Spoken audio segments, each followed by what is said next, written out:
Okay, we are live. Good evening and welcome to the Dark Side. This is the Dark Side of the Pandemic with Pastor Tabitha Purple and this way, Jeremy TC Storm. Sorry, TC Storm is there? TC Storm. We Yeah, are that's talking a about the bit Darks. Oh yeah, okay, whatever. So today we are talking about the pandemic, the dark side of the pandemic. And I feel like we should make some disclaimers for those people who are watching this who maybe are deeply affected personally by the pandemic. So there are people who have lost loved ones, who've experienced ill health, who've lost their job, and who are experiencing grave difficulties during this time. And I just want to say that we are in no way minimizing any of that side of it, because that certainly is a price that's the nature of a pandemic, and that is a price that's been paid by many people. And so we're respectfully not going to handle those topics of grief and of suffering, because that's a slightly different subject. That's the mainstream of what a pandemic is. We want to look more at the dark side, the alternative view of things that are happening. And yeah, I don't know if you've got anything you want to add there before I move on, Mr. Storm. Yeah, I guess the focus of this isn't so much the well-known first things that you would perhaps think of in regards to this pandemic, which is, of course, direct deaths due to it. Yeah. Yeah. You know, and those sort of tragedies, but more so, we want to look at the other the impact that it's having on other areas that perhaps isn't something that you would necessarily first think of when you think of this pandemic. Yeah. And so I think, just to cut into it and get straight to it today, I've been having numerous conversations since the beginning of the year, thinking about the future of how the world is going, what effects the pandemic will have on people. What effect will it have on the church? What effect will it have on how we interact with one another? You know, even basic conversations like, will we ever see people without a screen in between us again? You know, will there ever be a time when you go into a shop and the person serving you isn't behind a screen?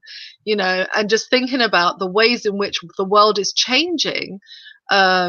Because what we know is that whenever there is a global event, we've had world wars, we've had pandemics before, life changes almost permanently after that. And there are things that you maybe don't think of immediately, but that have generational impact. And I guess the first thing I want to sort of unpack a little bit and get you to help me unpack is the generational impact.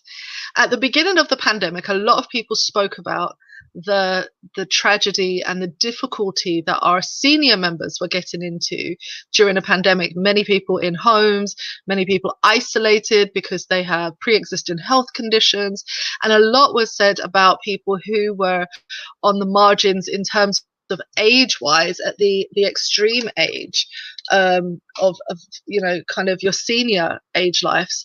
And what's become really clear to me during the pandemic is, while that's very serious, it's as if we're now catching up with a different kind of problem, something that we maybe hadn't considered, which is, how is everyone under the age of 21 coping with a pandemic and the grave impact that's having? And you know, for me, I think as a parent, as an educator, as a pastor, I'm looking at the generation, you know, 25 and below, who should be going out into the world, exploring, making friends. You know, their brain chemistry is being developed, all of these things, and they're shut in a house a lot of times. Their vitamin D is down. Their interactions, their social interactions are limited. The way that they engage in the world now has become more online. And I have questions about, how is that going to develop? Is that even developing positively? Are they building better relationships maybe with their parents? Or is it that actually this is going to have a really negative impact on that generation. And if you think about the exam age children, those exams around the world have been so changed.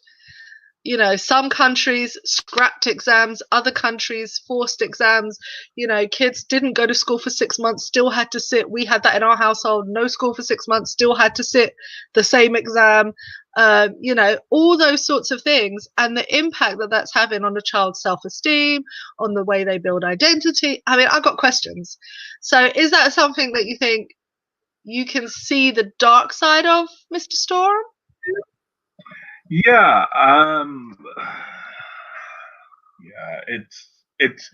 it's all over the place because everything is so interconnected. It's hard to focus on just one aspect without having to jump into all sorts of other different areas. But one of the dangers in this, especially in developing countries, is that there could be an increase in child labor, according to the World Health Organization, because of a loss of household income. Oh, So wow. what they're saying is that potentially half of the world's workforce could find themselves without their livelihoods by the end of the pandemic. Oh my goodness. Half. Yes. So there's 3.3 billion in the global workforce. Half of them Okay. find themselves without a job. Oh, whoa. So But So because of that, they're talking about, look, just due to pure need, that people might be sending their children who previously may have been going to school out to work. There's just no choice. How else are you going to put food in your belly and clothes on your back? So that's one of the dangers that children are facing because of this epidemic. You then have where you were talking, we're talking about children and schooling. What this pandemic is doing is it's highlighting the real depth of inequality, of wealth inequality that exists. So see, now this is where you have to start breaking things down and really looking into things. But just based on wealth inequity, you will see that, okay, so we've moved on to online studies, but not all children have access to a computer. Right. Not all children have access to adequate internet. Right. Not all children have access to either of those things. Yeah. You might have one, but not the other. Right. So that's all down to wealth inequality. Now when we start breaking that down even further and looking at immigrants and the children of immigrants, it becomes even more pronounced. And immigrants are affected even greater than that. Okay, you've got a comment there from Serafina. We've got a comment coming from Serafina saying that even in Trinidad, she's beginning to see the effects of that with children bagging groceries at supermarkets and neighborhood shops. So you're beginning to see that inequality gap, the need of families being so desperate that actually in countries where I would have previously thought, no, that's not going to happen, that children are having to go out to work, they are having to contribute to help make ends meet. And that's just frightening. It's frightening, I think, because when we talk about world poverty levels and how children suffer, that aspect of exploitation is so easily tripped. Like it, if you are from a low income, I'll put that, or a poorer community, the wealth inequality and the exploitation that can go on, especially regarding the most vulnerable, i.e. children, is just frightening. And prior to the pandemic, there was a study looking at the amount of child slavery that was happening around the world and the concerted effort to decrease it. But now with this pandemic, is that then likely to increase again? Because people will be desperate enough to sell their children, to do those things. You know, children will get kidnapped again. You know, people will have child labor in places, etc., and become slaves to a system. And that's, you know, for all of the first world issues that we have, that's really frightening to think that there are children around the world who go to bed tonight and might wake up in a factory in slavery. Yeah. You know, like the OECD, they did a study in October of this year, based on the pandemic, and their findings were that immigrants and the children of immigrants were the greatest affected demographic.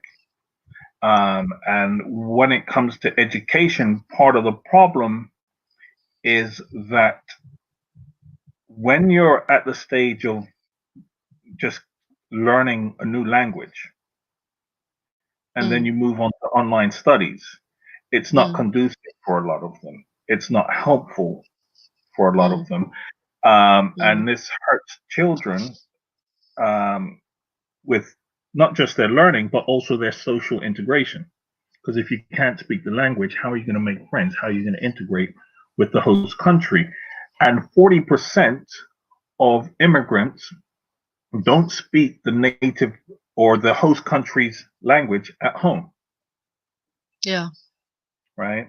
Now, you have to put this into context now and understand that across the countries that are part of the OECD, which is the Organization for Economic and Cooperative Development, 1 in 5 people are the child of an immigrant. It's like the fifth of the entire world population is an immigrant.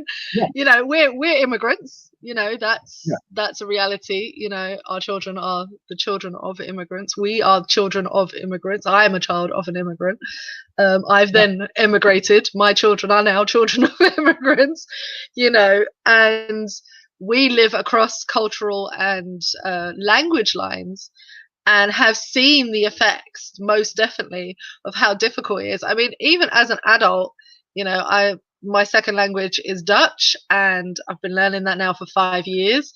And as the pandemic hit, I found myself in a really uncomfortable position of how do you maintain your language when you're not able to have those social interactions? Now, I would say I'm quite blessed being a pastor, and in the country that we live in, pastors were considered key workers, and I was told to get my behind to work and do my job looking after church members. So I was blessed in that I could still interact on some level, but I certainly spoke and do still speak a lot less Dutch now during the pandemic than I did before. I was, you know, forced into more before, even though my Dutch skills are better now than they were before. So that's a real oddity.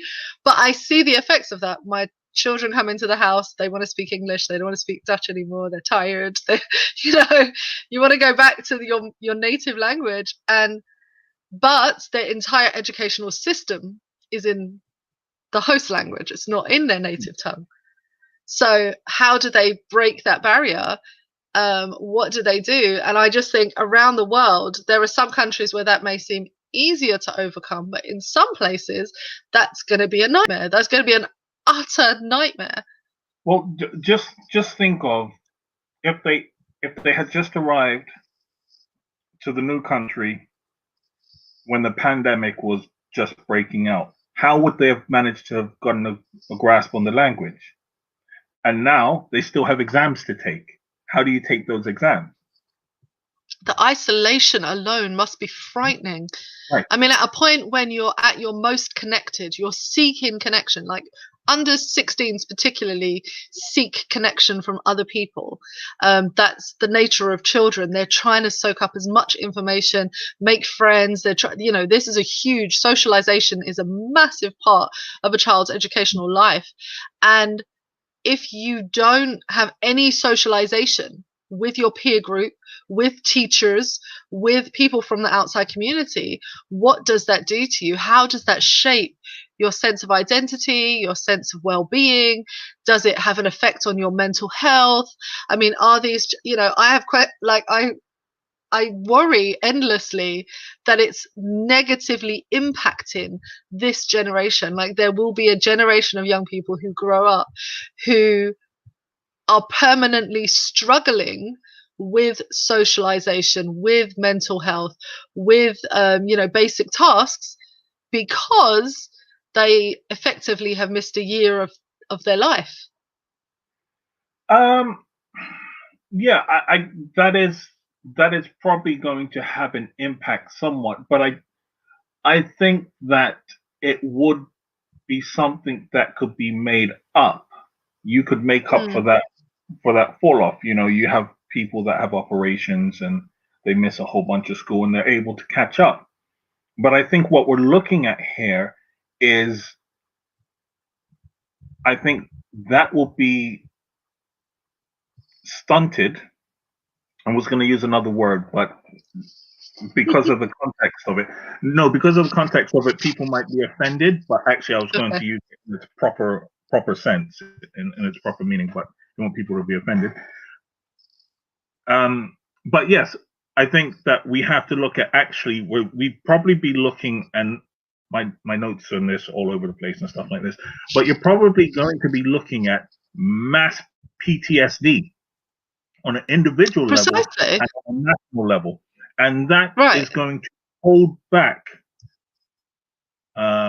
people's ability to perform at their optimum. So Right. whereas before they would have been able perhaps to catch up with that missing time, it's going to be a Right. lot harder, because now they have to deal with PTSD, depression, trauma, all sorts of other things that mentally they're not going to be firing on all cylinders. And I think, what we're looking at, well, we were talking about, how immigrants were affected and how much of the Mm, population across the OECD. So that includes countries like the US, Denmark, Sweden, a bunch of European mhm, countries. So it's a lot of major countries that we're talking about. And I said, mm. when you look at statistics, how many children of immigrants, but we're talking also about not just their financial impact, but actually the improvements to rights of immigrants will be set back. And they're talking about, the OECD is talking about losing the last 10 years of improvements. Oh my Simply, goodness, but that's horrible. and Sorry. this is because, as the scarcity of jobs grow, Hmm. but also they're talking about the impact of international travel on the pandemic when it first began. And then you have um, imbeciles that are currently running the US, referring to it as the China virus. Oh God, it's awful. And It's just then awful. when he did that, there was a rise in hate crimes against Asian Americans. So these are part of the problems that immigrant communities specifically will be having to face with Mm, regard to this pandemic. mm. So, Serafina brings up a case in Venezuela where children can't go to school, so they work cleaning houses, etc., with their parents, and the population did not and could not go into lockdown because they need to work. And so she said, basically, the cases of COVID are just increasing exponentially, which then leads to a really, because we started this talking about children and the impact on children. Um, and it leads to a really critical point. If large proportions of your population have died, if you and it seems to be that that's not children, that's adults. You have a lot of children then who are vulnerable twice. They're vulnerable because they were living in a poor situation, because maybe they had to go out to work with their parents. But if their parents get sick on a massive scale, and you have a lot of deaths, and you have a lot of children who will end up in the system. If your country doesn't have a system, that means they're left to exploitation. So there's a broken system. Or Angelina. But I think it's that's a real challenge that we maybe haven't considered, that not people who live in vulnerable situations, who live in countries where children are forced to work, where they are having to go out and do stuff like that, you have such a huge challenge because they don't have the extended family. If people have died on a mass scale, so if there is large numbers of people dying, you could have several members of your own family die, but the children are all still alive. So how do you look after those children? How do those children live? And if there's no system, if there's no orphanages, adoption agencies, all the things that we think of as a system, then what generally happens is those children end up in slavery of some description. They end up living on the streets. They end up prey to the darker forces of this world. And I mean, that genuinely is a huge dark side of the world that we live in today, is that we're not nice. It's not a nice place to live. If you're poor, if you're vulnerable, it's not the greatest place on earth. It's just, I think let's just put it out there, just say it plainly. The real threat to these children is sex trafficking. Yeah. Right. Let's just put it out there plainly. These children from these countries from poor nations are already at high risk of Westerners, affluent Westerners, going there and taking advantage of them. And that's when their parents are around. What do you think is going to happen when the parents aren't around? And I think that's an important a point that you distinguish. If your parents are around, you're afforded some protection, and that by no means does protect you, but it's some. And then the other side of the coin that you're talking about is, what are we doing in Western countries to actually prevent this kind of behavior?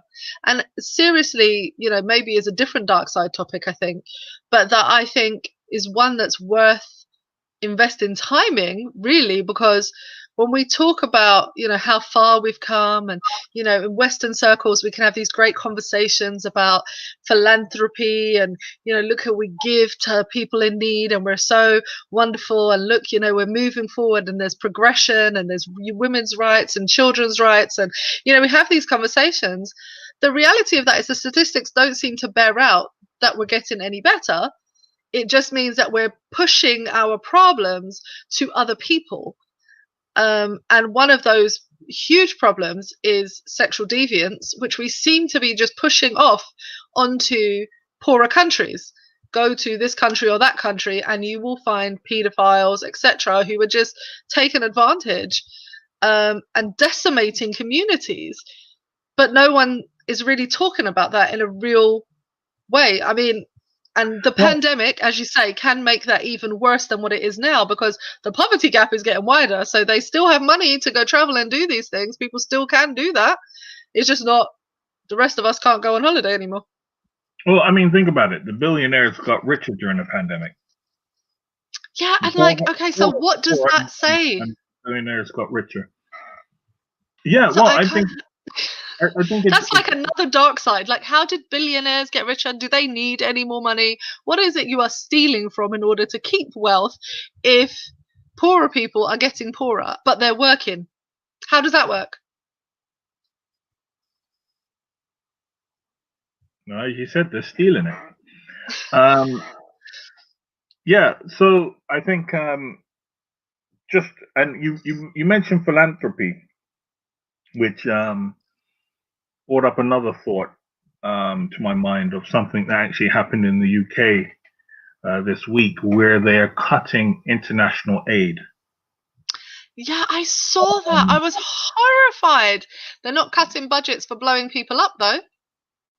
No.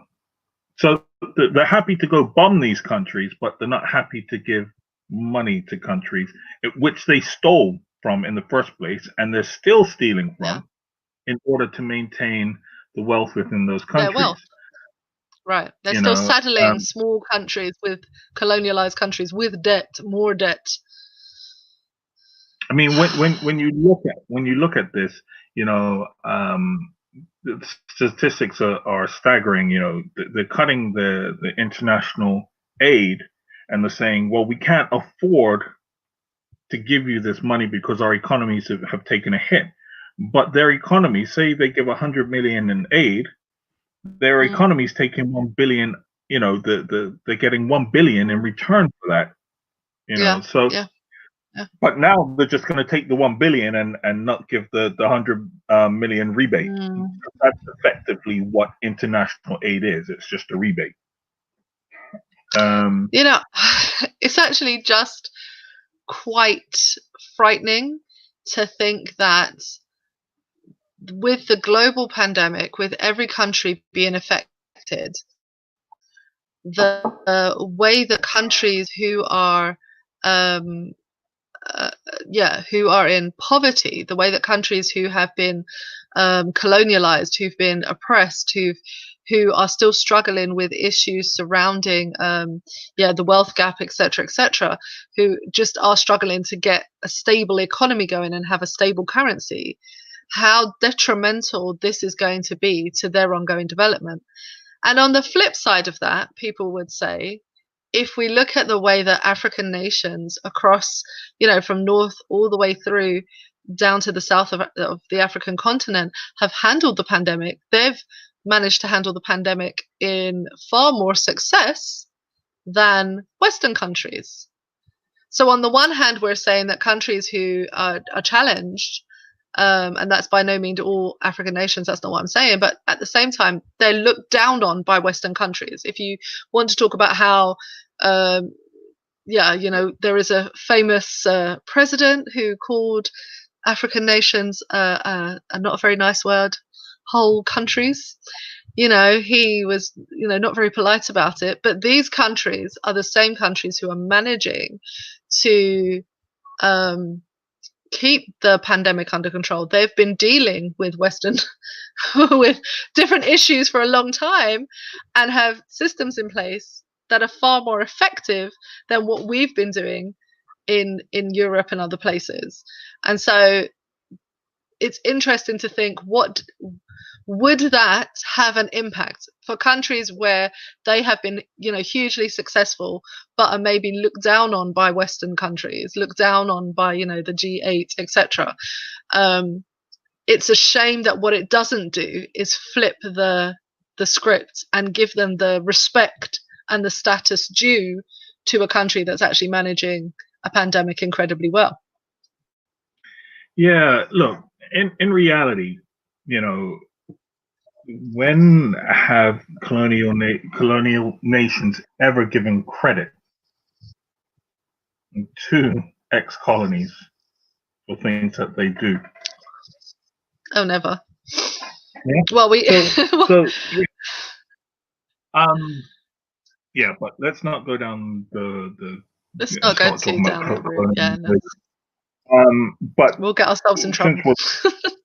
yeah, but one of another aspect to do with poverty and to be aware of in this is that the World Health Organization is talking about the fact that the effects of COVID have devastated the food systems. And Right. they're talking about by the end of this year, globally, Yeah. we're talking about possibly seeing another 132 million added to the undernourished list of people. Did you say 132 million people added Yes, to the undernourished list, which was already a staggering amount of people? yes, yeah. Okay, so with the food chain supply thing, what I have been wondering is in European countries, there's been a push, particularly to buy local. So you've had huge pushes to buy local. But what I do remember is a conversation just a few months ago with farmers talking about how they were being undercut by their own governments. Their own governments were not actually helping them in the food supply chain, distribute the food in, quick and easy ways, but were actually hindering them, and how that was having a huge effect. And just thinking about, does that mean the shape of what we eat will be different after this? Does it mean, so here's my other question, like, does it mean that things were thought of as, no, we would never do that, like GMO or chlorinated chicken or whatever, all these things which are seen as not good? Will that fast track some things into the food supply that really shouldn't be in the food supply chain, because people are looking for an easy shortcut to fill up the food supply chain? See, now this, as I said, this thing is so convoluted. You have to jump about. Yeah, you do. It's not enough. You raised the question of what will happen with the food chains. Are we going to have to lower standards in Europe? Yeah. Because let's be honest, we're talking about the chlorinated mess that comes over the other side of the pond. Yeah.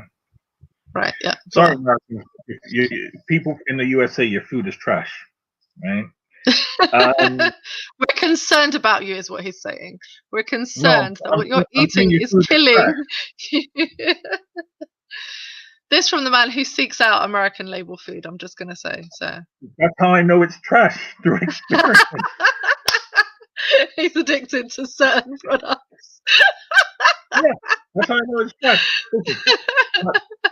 But okay, so back on topic.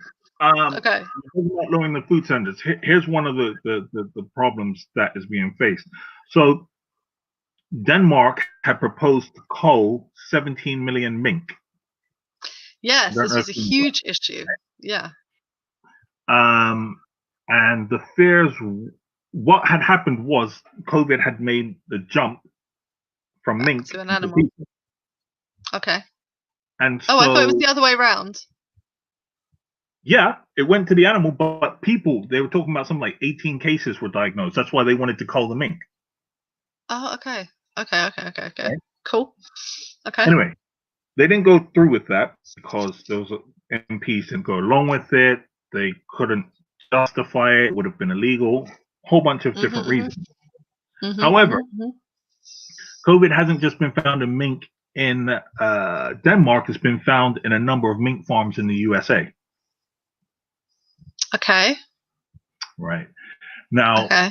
This is just, the thing is, I feel kind of safe that Denmark wouldn't do anything to put like their food chain supply in danger of being contaminated, etc. But when you say that the USA have cases of COVID in animals, I get really concerned that this is just going to be a perpetual cycle for them of pain and destruction on their population. They're just going to be wiping out their population with this thing, because they're not going to manage this very well. Well, I think one thing to consider is that they aren't culling the farms. Right. So even the specific farms where the mink is found, the animals aren't being culled. Yeah. Right. Okay. Mink are a non-essential animal. Right. Yes. That's true. What happens if the virus mutates again? Because there's at least 3 or 4 mutations that I know of that it has taken. Right. Right. But what happens if it mutates again into an essential animal? So you're talking about your food supply, your chickens, your lamb, your my West Indian, your goat. Yeah. What happens if it does that? Well, I think if it's, go on. So your food supply is already, being affected. Your food supply chain's already affected. You're refusing to call the farms on which it has been discovered that COVID Mhm. exists. We Mhm. know that it makes leaps between Mhm. species. Mhm. There's a real threat here of it possibly entering the food chain. Then once it enters the food chain, well, who knows what will happen? Bob's your uncle, Betty's your aunt, and we're stuck in some kind of weird loopy pandemic forever. Okay, so I just want to kind of summarize because we've done about half of our chat already and we have jumped all over the place. But we really are trying to look in this dark side at the trends around the world of what possible changes, what possible darkness there is to the pandemic, outside of course, the pandemic itself. The pandemic is dark. The pandemic is already that's already the problem. So there is just the other side of it of how does it affect. So one thing we talked about is how is this going to affect children. We spoke about, the mental health, well-being, the generational kind of trauma, PTSD. We mentioned the fact that education has been ultimately changed, morphed, and when it returns, you'll have a whole generation. So it's not just the individual, but you have whole schools of children who've been through this experience. How do they relearn those skills if everyone's feeling uncomfortable, if everyone's feeling nervous, if everyone's jumpy? So if you have that on a global scale, that's problematic. That's really serious. So we've spoken about the fact that this could, in our under 25s, this is a really problematic issue, and we need to be aware and look out for the changes that are happening. So that's one side of what we spoke about. The other side of what we spoke about is kind of the now how to summarize what happened next. We looked at the most vulnerable countries and the children in those countries and how it would affect those how it would affect the children of those populations. So we're looking at the fact that if you're in a country, somebody mentioned Venezuela, that you could have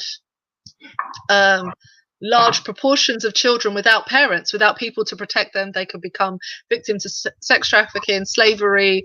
There's all sorts of things around the world that could be happening. The fact that children are now more at risk, and you gave us loads of lovely statistics about that. It looked at the development of languages in immigrant populations, migrant populations. 1/5 of the world is a child of an immigrant. We demonstrate that very, very happily on our call that we are children of, and we have our children who are children of because we've emigrated, and how that actually has an effect on learning the language, developing social networks, actually integrating within a country, understanding socialization patterns, being able to academically achieve and progress, etc., etc. Woof, we've talked about a lot. Did I miss anything? Well, no, I don't think you missed anything, but I mean, there's more to say on the psychological impact. I mean, the World Health Organization, as early as March, released a statement and guidelines on mental and psychosocial well-being because they saw that there was going to be a massive impact from the lockdown. But, one of the things that I was concerned about was actually you'd see more suicides because of this. It has already been found in cats and dogs.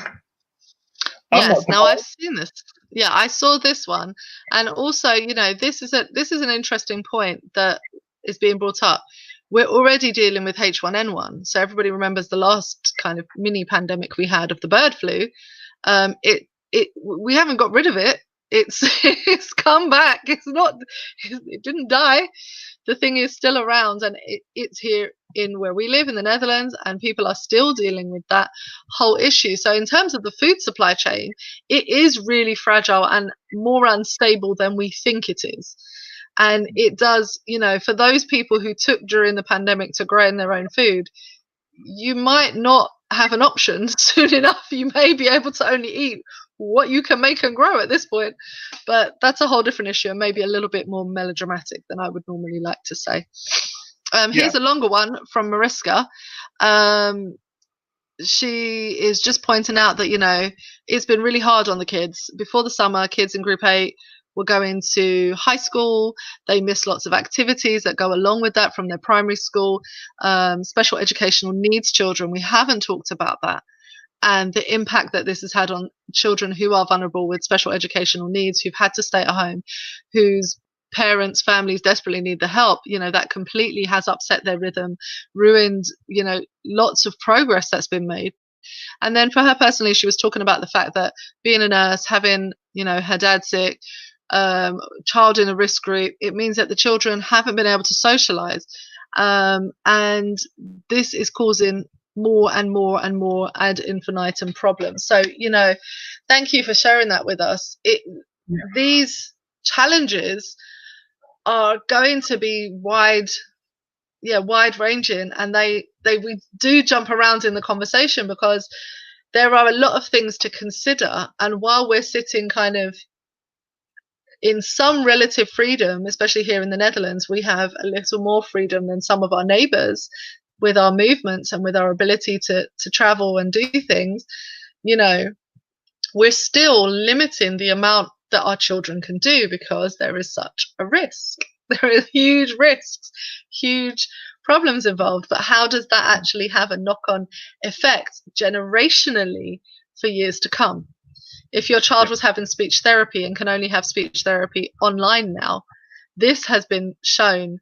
I'm a member of different online support communities for people with neurodiversity, and this has been one of the biggest complaints that their children are making, have stopped making progress, or have in some cases regressed because the only availability of speech therapy is online. And if anyone's ever had a child in speech therapy, you'll know immediately that's a challenge, because how do you read lips? How do you mimic movements?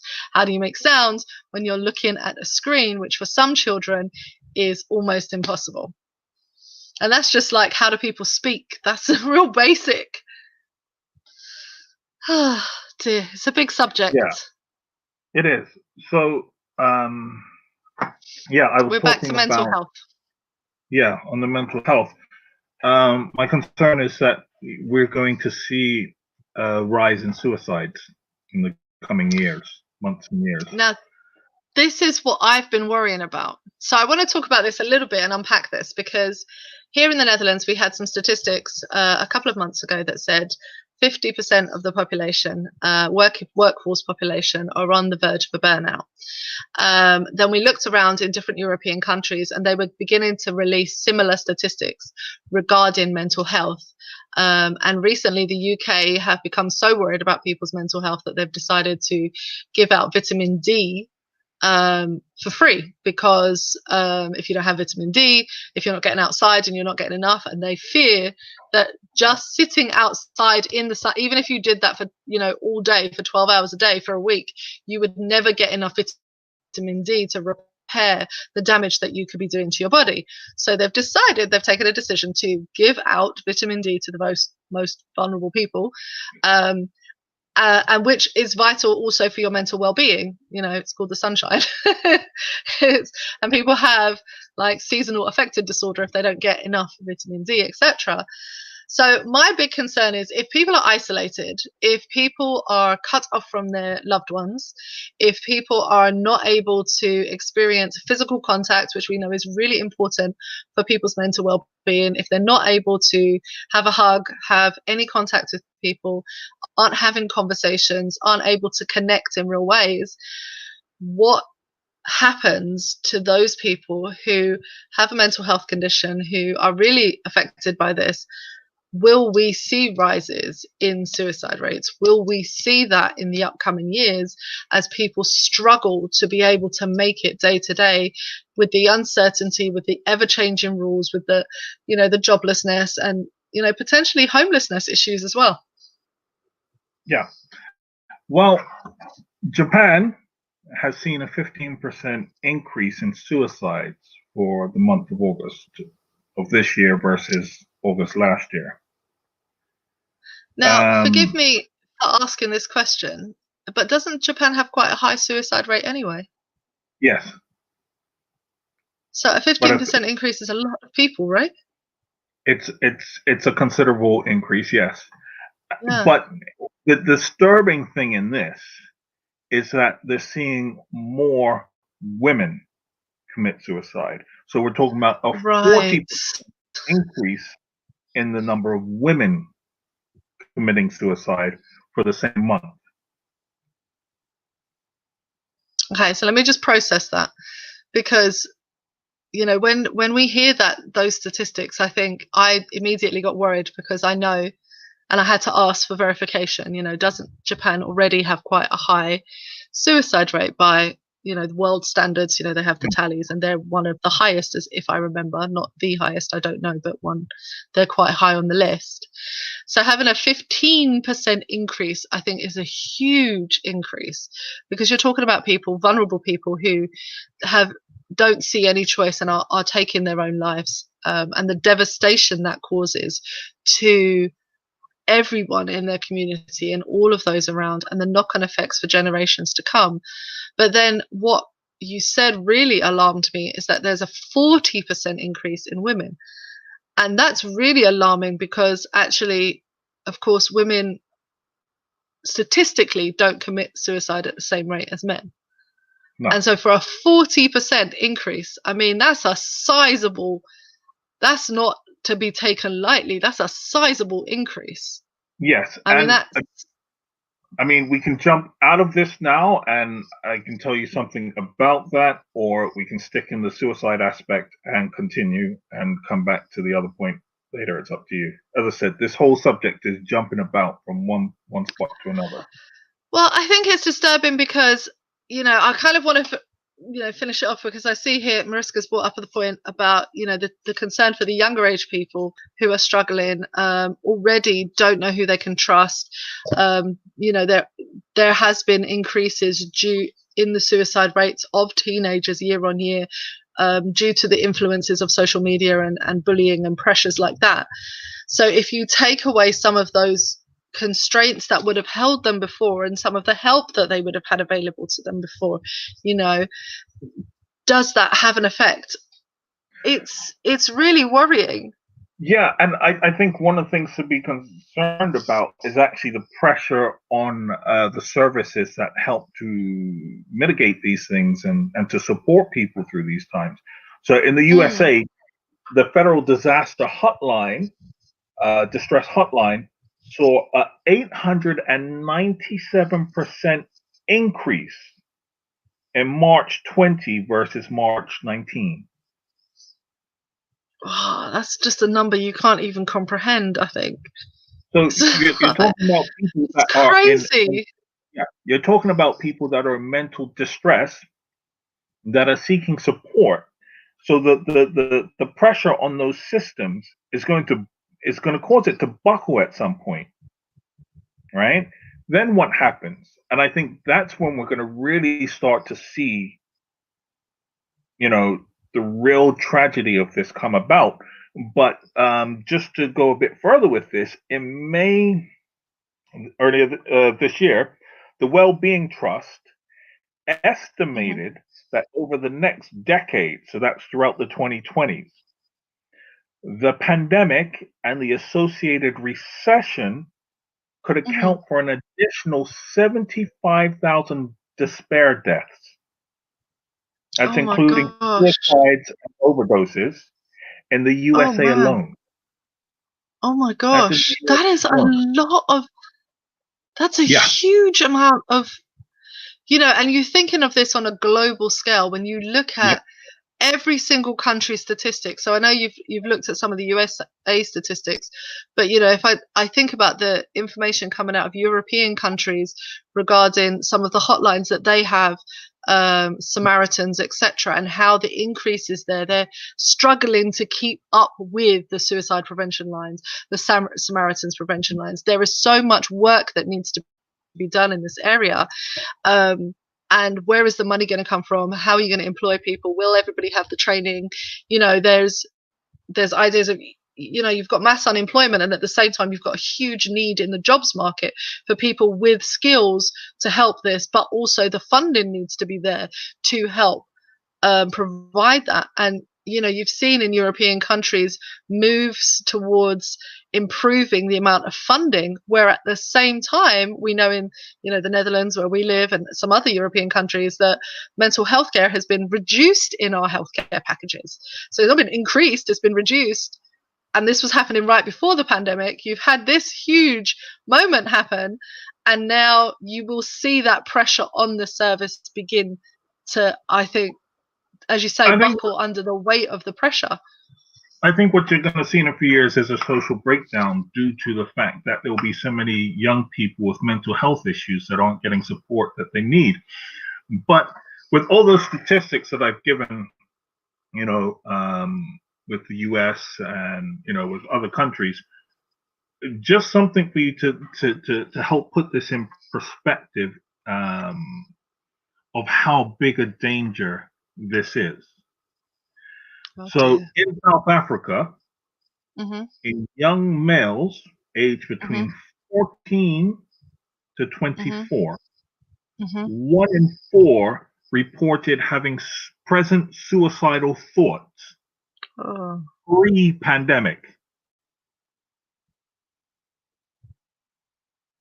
And there's a whole cultural issue surrounding suicide in South Africa. So we're talking about pre-pandemic. So I don't even know what that number is going to be like this time next year. Well, I don't even want to think about post-pandemic, because we have no real idea of when this is going to end. Yeah, of course. Or even if it will. And that is, of course, one of the biggest challenges to mental health and well-being, because some of the things that you need are certainty, the ability to meet face to face. But if we're constantly fluctuating and changing in the pandemic, and rules are constantly moving, and the goalpost is always being changed, that uncertainty alone can provide the extra stressor, the tipping point for someone.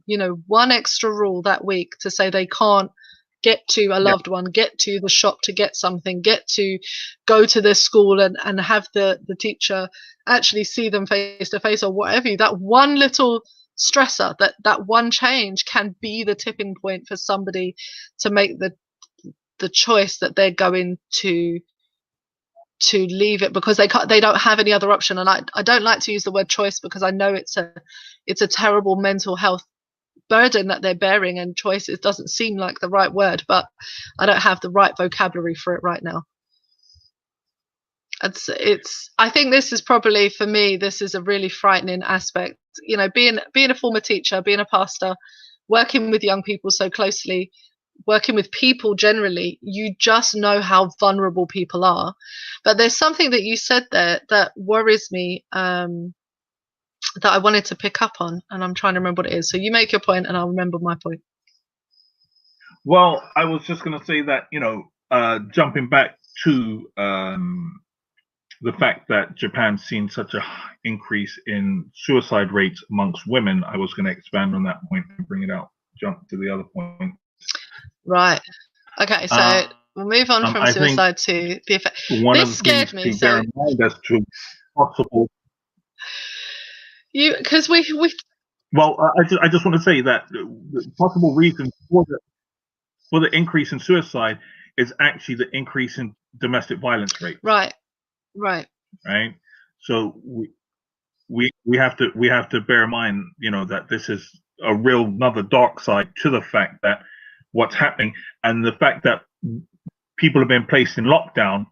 Women don't have access to the services any longer that they could have had, that could have helped them get out of these situations.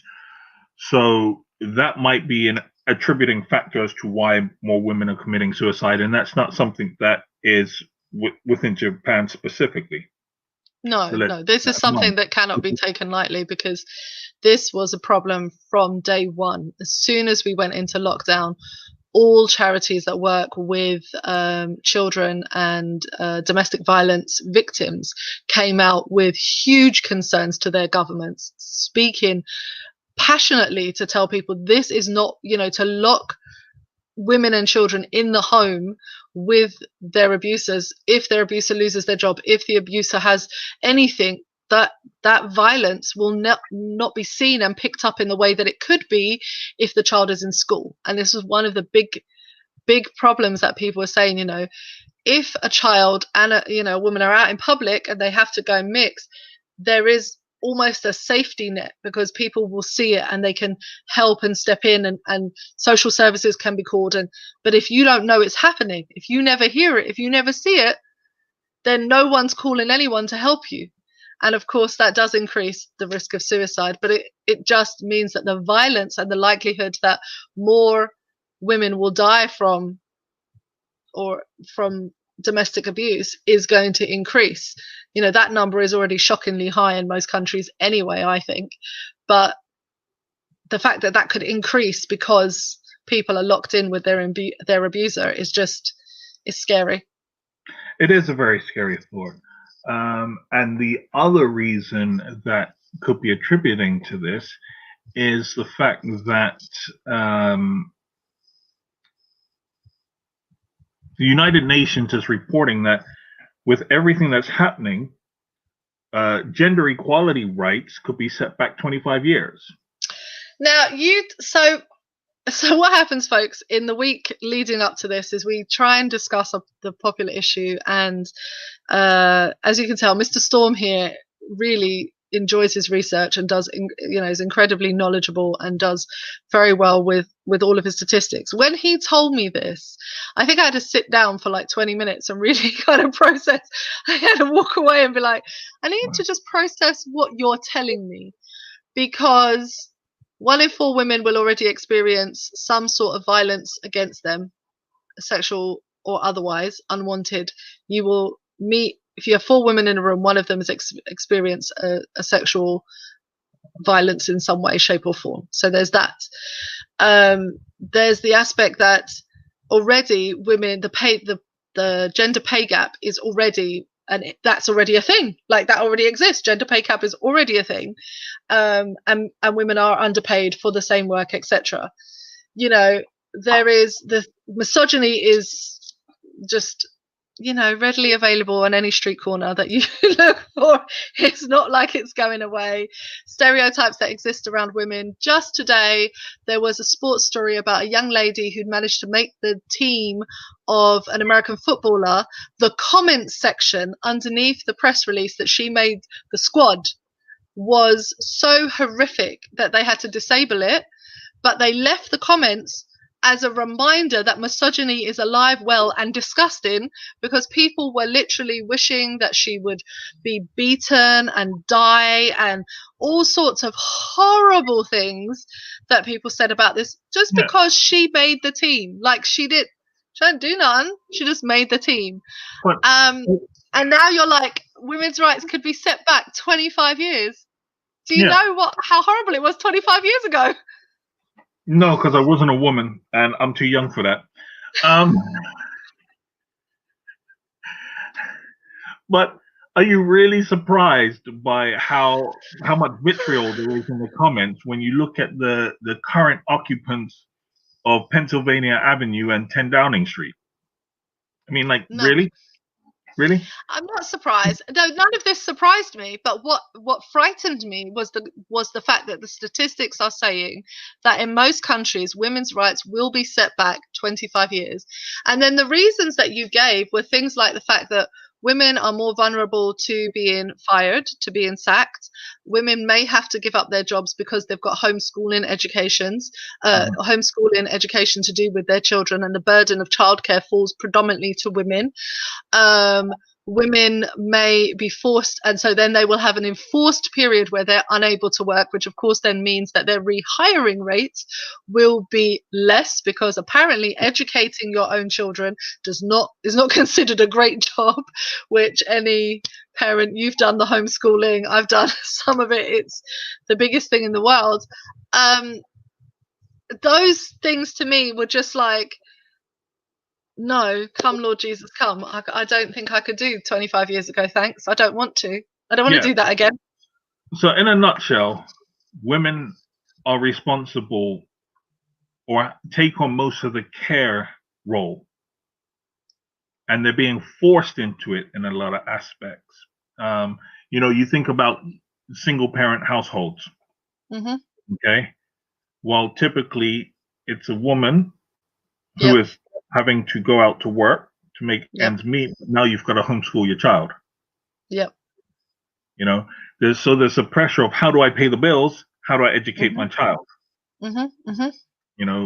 You can't necessarily do both.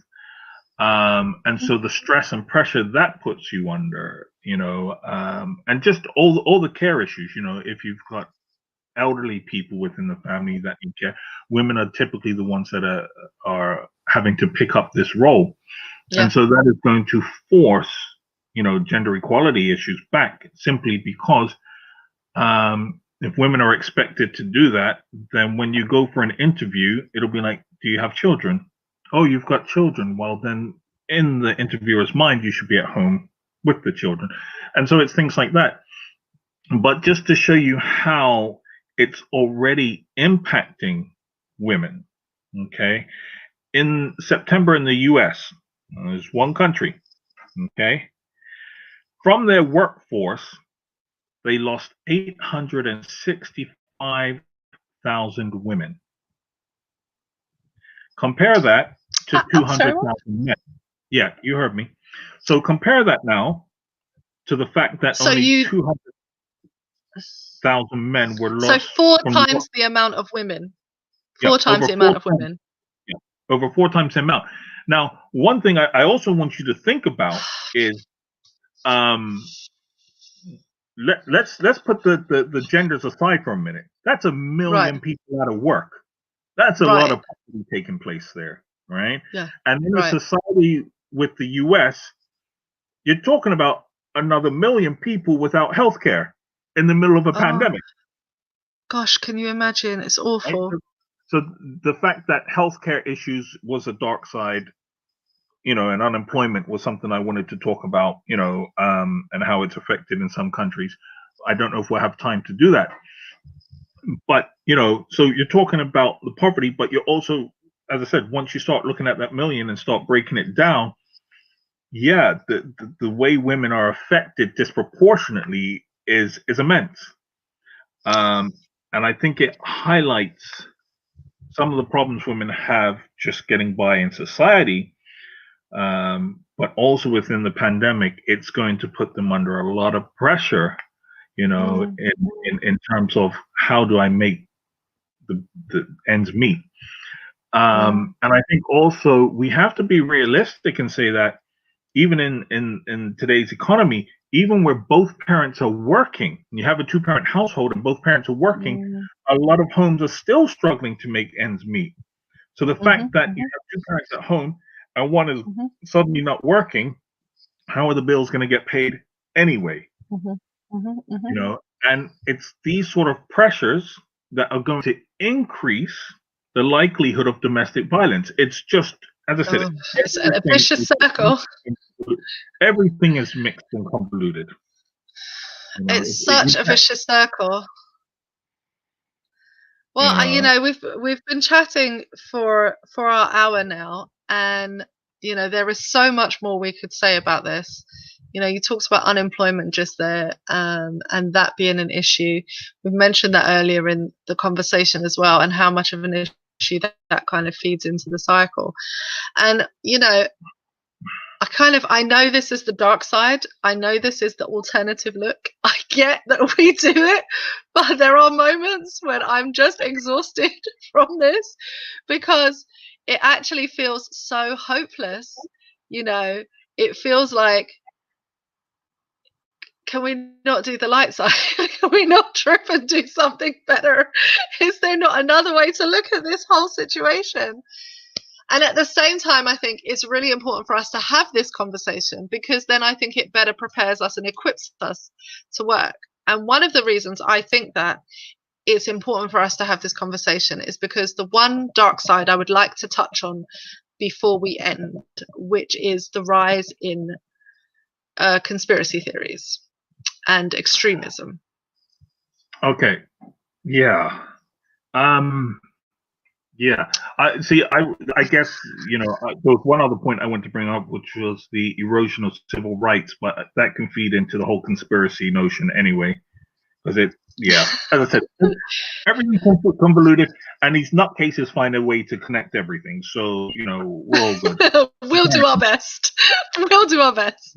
Carry on. I think, well, I think I just wanted to just briefly, because we don't have a lot of time to talk about this, but just to briefly talk about the fact that a lot of us are seeing in our social circles extreme reactions to the pandemic. We went through the toilet tissue issues. We went through the 5G issues.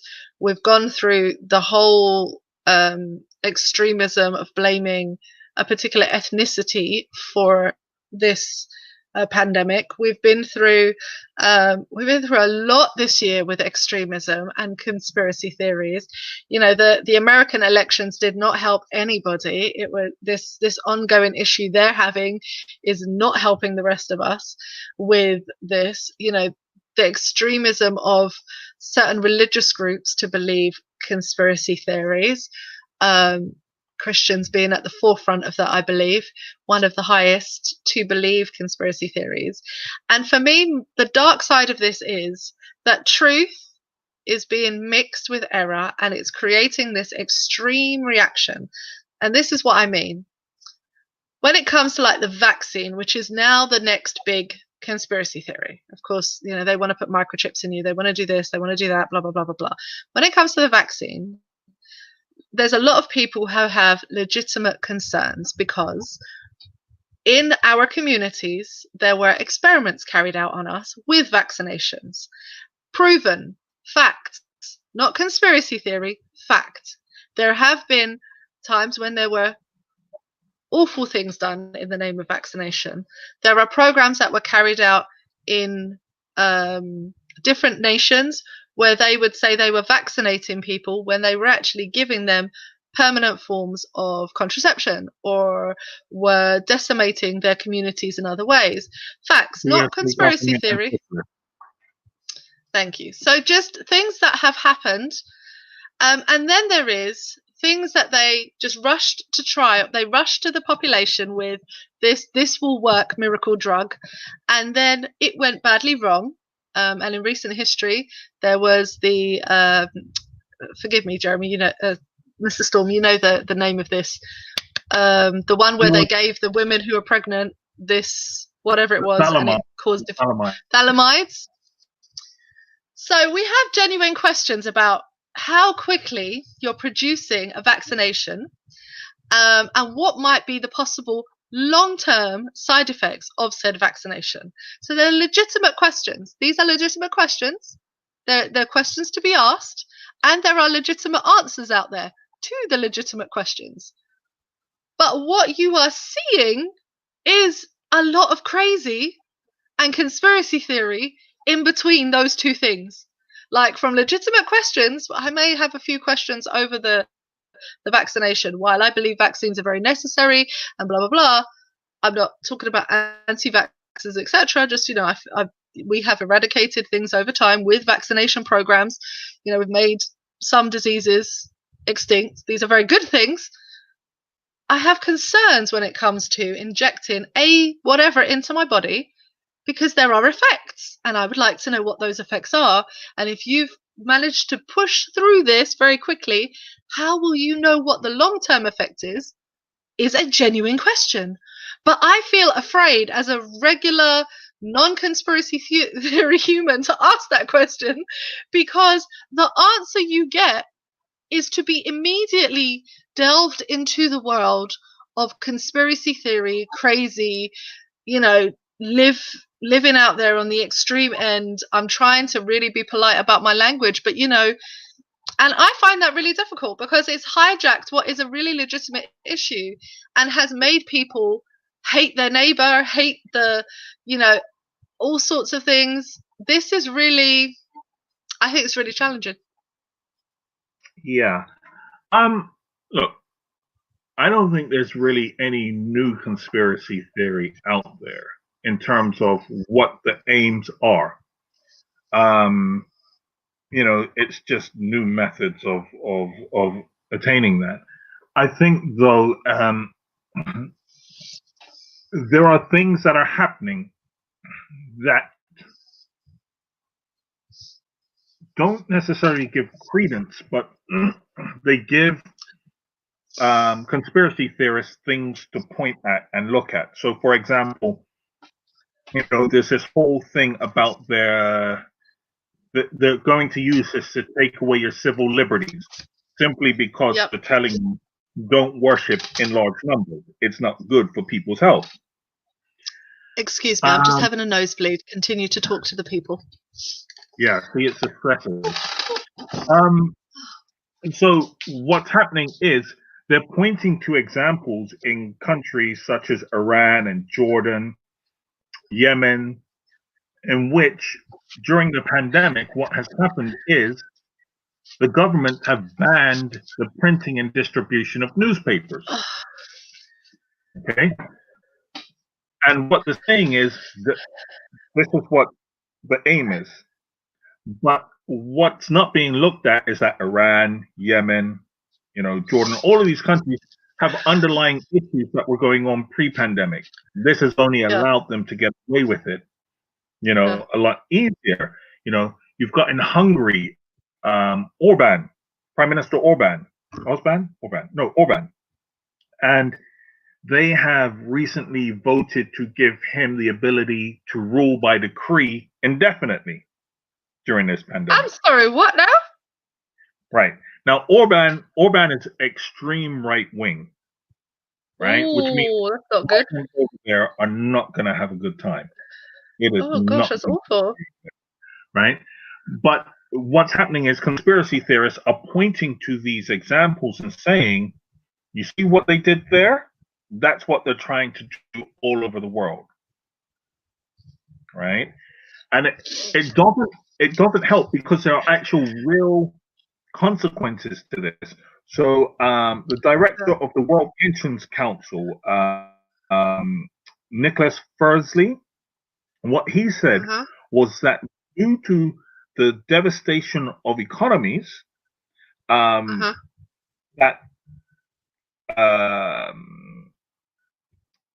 national sovereignty of some countries may suffer due to this. So now what you have is the conspiracy theorists and the one world order are now looking at this and saying, see, it's beginning.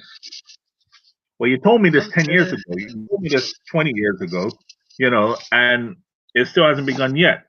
Now, listen, that's not to say it won't begin, but what I would like to point out is that the national sovereignty of countries has always been affected by economy. Yeah. Right? Yeah. In other words, richer countries are always going into poorer ones and telling them what to do. The only difference now is that some of these poorer countries might be some of the smaller Western nations that are now being told by the bigger Western nations or the emerging growth of China as an economic powerhouse how to run their country. Yeah. Right? That's the only difference that we're facing here. This has always happened. So, the fact that people are looking at this as conspiracy theorists are looking at this and saying CCC, well, here's the thing. There are things happening that if you're not discerning enough and if you don't dig deeper and think about this with a rational mind, then, you'll be like, yeah, okay, I can see how this is happening. Because if it happened here, what stops it from happening here? Well, there's many things that stop it from happening here. Yeah. But yeah, so I mean, look, well, I think for me, I think this is for me particularly dark because the idea that we lived in a post-truth era, we've had to put up with a president who believed that every conspiracy was true. I just need to blow my nose and apply pressure. Try not to blow my nose into the microphone, but it's getting better. Thank you. I'll do that as soon as we stop filming. But I think it is just really for me, it's been really difficult to handle the volume of conspiracy theories, the volume of people who've been sucked into a conspiracy theory, people that I think are fairly rational, lovely people. And, you'll get a message from your uncle or whatever, your friend, and you look at the message and you think, oh God, no, please, not you as well. And then you have to ask a lot of questions to kind of unpack why are they are giving and sharing this information. But it's made people so vulnerable because people are almost looking for who to blame for this, I can blame someone, so that if I blame somebody, some group, something, then it explains it all and I'll feel better. And the uncertainty of just saying, look, we live in a pandemic. This is not going to have a nice little bow ending. It's not going to be wrapped up with a bow. This is what happened. You're not going to have that. It seems to be really difficult for people to take. And I think it just makes it really sad that people who are vulnerable with mental health conditions, etc., are being taken advantage of, I would say, by people who spread and propagate these conspiracy theories. Like, it just is awful. Yeah, absolutely. I had to speak to someone the other day who sent me a video. One of these conspiracy nuts talking about the vaccination and how you're going to end up with the cells of a white male fetus inside you, etc., etc., etc., etc. And I had to just point out, look, the woman that's making this video has this thing in front of her, and she can't even pronounce the words on a piece of paper. And you want me to listen to what she has to say? I'm like, you can't even pronounce your conspiracy properly, and you want me to believe that conspiracy? You're tell them their head, because that ain't gonna happen here. You should at least know what you're talking about. Indeed. So it's like so yeah, it's people have to understand. People out there are monetizing this. They're making these videos. As I said, they can't pronounce what they're trying to talk about. They have no clue about it. But because people are spreading it and they're watching it on YouTube and all of these things, they're getting money from it. And they're taking advantage of you. That's the bottom line. My theory in life, follow the money. Yeah, which is why we provide our services for free. If you want to pay me, however, I ain't gonna say no. Indeed. Absolutely. I really do worry. So I think let's round up the conversation we've had today. I think it's been wonderful to talk, even if it's been hard, difficult to listen to. Just wanted to put up Mariska's point here, not about my nose, but about, there is, even though that it's uncertain, even though that it's scary, there are lots of people that we have to thank who are really taking rules and safety precautions absolutely seriously, so that we can be safe, so that you can actually have some sense of relationship during this time. And I think that it's important that if you know and you are equipped with information and you are aware of the fact that your mental health could be at risk, that child poverty is going to be an issue, that the wealth gap is continuing to widen, that you find ways to support one another, live in community, be wise with how you invest your time, be wise with how you use social media, be wise with the things that you listen to, and that you put into yourself, so that you can continue on in the best health possible. I'm just going to refer to one of the things that the World Health Organization said when they gave these guidelines out for mental well-being back in March. And that is, if you're feeling overwhelmed, anxious, or stressed because of what is going on, don't watch the news. Just stay away from any source of information and give yourself a break. Give yourself the ability to breathe from the situation. Turn it up, do something, take care of your mindfulness. Yeah, so we're going to introduce you to something to wrap up and give you a tip for the day. So we have something in our family called Low Tech Wednesday. It's not no tech, it's low tech Wednesday. And what that means is that we understand that we have a need to communicate and that people still need to keep in touch. So we're allowed to use our telephone as it was intended as a phone or as a messaging, but you're not allowed to go onto social media or any of the YouTubes or anything like that, too high tech. You're allowed to use a TV, but only if you can watch something on a regular channel. If you are flipping endlessly through Netflix, turn it off. You are allowed to listen to music only if you know how to just load up the music and listen without, again, endless searching, because we didn't have those options back in the day. And we try to invest in one another. And so if you are feeling overwhelmed, if you have been feeling stressed, consider adding a low tech day to your week. Consider adding a Sabbath to your week. Consider adding a day to your week in which you take a rest from all that's going on and try to recharge, genuinely connect with someone. Invite the neighbor next door to stand on your patio and have a cup of tea with you, or talk over the garden fence. Or, I saw someone say that they took out heavy blankets and sat outside and had a cup of tea with their neighbor, and they were just hot water bottle, big blanket, and they were just talking, socially distanced out in fresh air. And it was cold because we're entering our winter season here in Europe. But it was just a way to connect with people. So we would encourage you very much, wherever you are in the world, to keep yourself safe, to keep the social distancing rules, to help, not get yourself sick or to endanger the lives of those around you or yourself, but to find ways to minimize the amount of stress that you put yourself under. Think about your mental well-being. Consider a low-tech day or a no-tech day.